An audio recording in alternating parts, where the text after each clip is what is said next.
Hi everyone, in this video I'm going to play Hedwig's theme from Harry Potter. It's about Halloween time when I'm recording this video, so I thought this would be a fun one to learn. In this video I'm going to be recording the more advanced melody that's up the octave on the fiddle. And I will be going over some of the shifting because if you're one of my students, we normally play a lot of fiddle tunes that are in first position and we don't shift a lot. But this is a good skill to learn. Of course, you should be practicing your shifting by itself and doing a bunch of scales that involve shifting into the different positions to really get a map of the fingerboard. But let me go ahead and play the tune for you. It's just the main theme. And if you don't want to be shifting but still want to play the tune, you can try my Hedwig's theme video that is down in the lower octave. And you can just play in first position. Okay, so here we go. 1, 2, 3, 1, 2.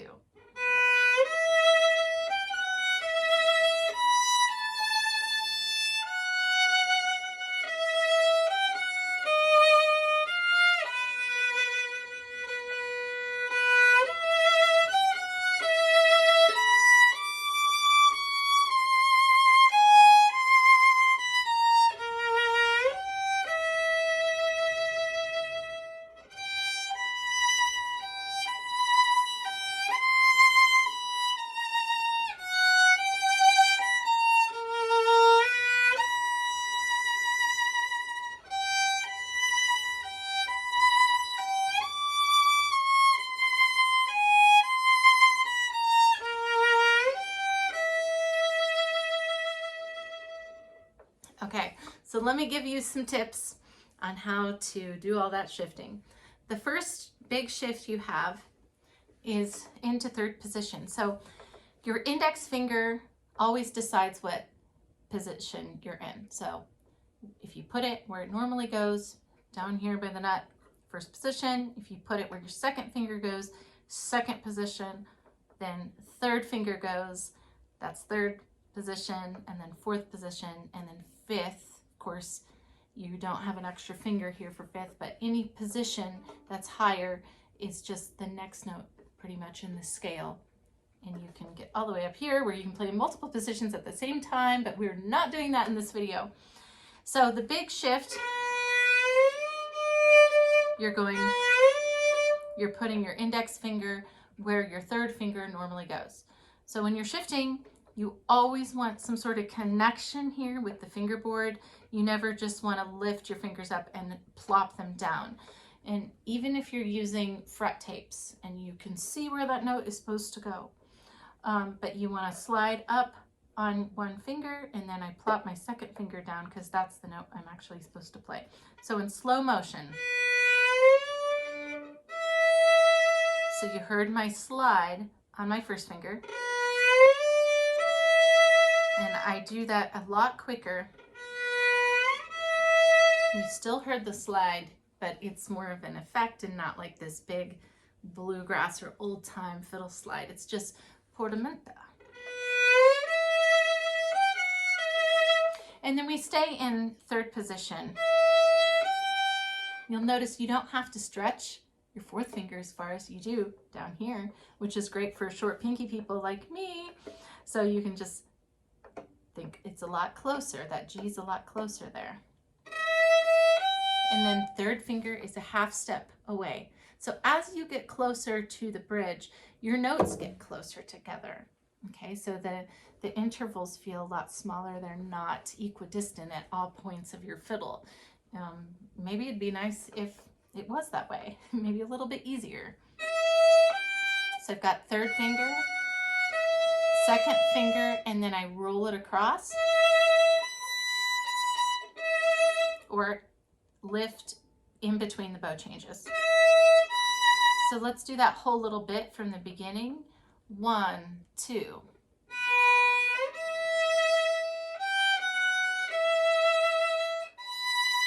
Then we've got my first finger still in third position. That F sharp feels like a high 3. We've had those notes before. And then we have a D sharp. So my first finger was normally on the D, but now I'm going to put it up a half step. And then my third finger is going to come down to the F natural. So it was an F sharp. So all of a sudden those notes are more squished together. So it's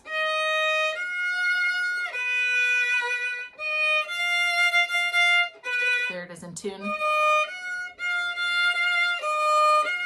D sharp to F. It's weird. It's weird, but that's what makes it cool and spooky and Harry Potter-y.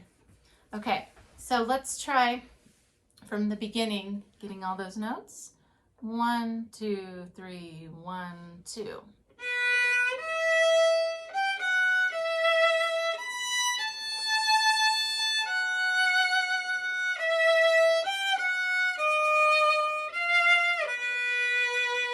And you notice I shift down.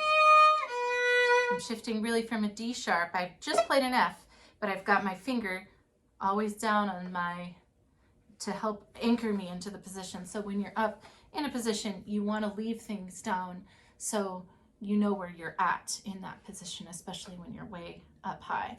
So yeah, here's your D sharp. It's helpful to hear it in first position if you're having a hard time finding those pitches. And then I slide down. Now I notice a lot of new shifters, they don't take their thumbs with them. So you want to make sure your thumb is always opposite your index finger in any position. Okay. Then the next phrase starts to pick up to measure 10. So if you don't have a PDF and you want one, just send me an email. I'll put my email in the comments section of this video. Okay, so here's pick up to measure 10. 1, 2.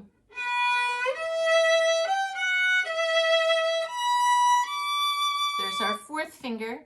Third finger is going to come in for the D flat right behind. You could also do a low 4. I like to do high 3. And then come in for the C natural, moving it down. So 4, 3, 3. Then I have to reach back and find that A flat. So it's not in third position proper. It's kind of a reach back here. So from the high D, reach back. Now when you reach, you don't want to shift. So shifting is done with your index finger and your thumb. So you notice I just really curled my finger up like a little cinnamon roll over here. Instead of, you know, you don't want to do this either. Flop your wrist back. You just move your finger, squish it back. So let's start on that high D again. You can play your open D string. Make sure those sound close. Then high 3, lower 3, reach back. And that third finger I left hovering because I got to play that C again. And right behind it is the B. And then right behind that is the A sharp. So these are all half steps, and so my fingers are touching each other.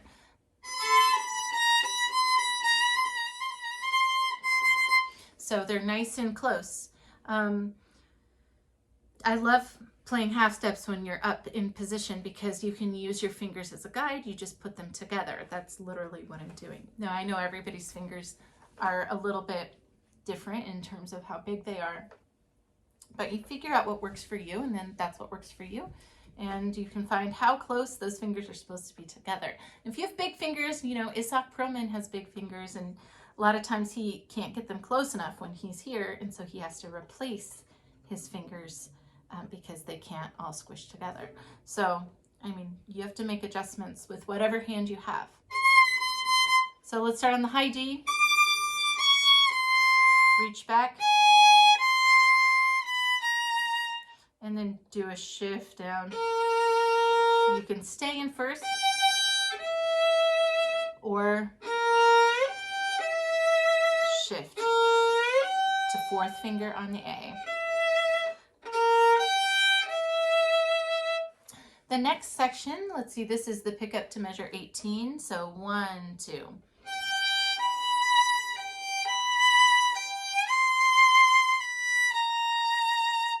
So this C, that C is right a half step away from the B, then the A sharp, so you have that clump again, the half step clump. Then we'll slide down. A sharp's a high 3. I just use a low 1 for A sharp.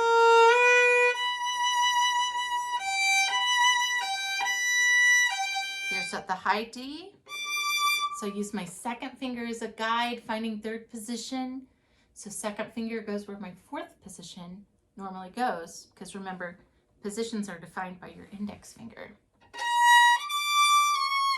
Reach back. Here's our clump. Or once again, I like doing the shift. Because of my tiny pinky, I don't like vibrating a long note with my pinky, so I always try to shift so I could use a different finger. So anything goes in at the very end. I hope that was helpful, and you can go back, because it's a video, you can go back and watch any part that you need. And let me know if you have questions. And if you want to play it down an octave, once again, just check out Hedwig's theme down an octave. All right, we'll see you in the next one.